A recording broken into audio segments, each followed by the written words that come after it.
കേട്ടറിവുകളും പഴങ്കഥകളും ഒന്നും വെറുതെ ആയിരുന്നില്ലെന്ന് കാലം ചെല്ലുന്തോറും നമുക്ക് മനസ്സിലാക്കി തരികയാണ് പ്രകൃതി. ഇപ്പോൾ ഇന്ന് മേടപ്പത്ത്, പത്താമുദയം എന്നൊക്കെ അറിയപ്പെടുന്ന ദിവസമാണ്.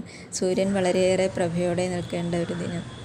എനിക്കിന്ന് തെങ്ങിൻ തൈ നടാൻ സാധിച്ചില്ല. ഞാനൊരു തുളസിത്തൈ നടുകയാണ്. വേറെയും നിൽപ്പുണ്ടെങ്കിലും ഇവിടെ ആകുമ്പോൾ അത് മറ്റ് ശല്യങ്ങളൊന്നുമില്ലാതെ വളരും എന്ന് പ്രതീക്ഷിക്കുന്നു.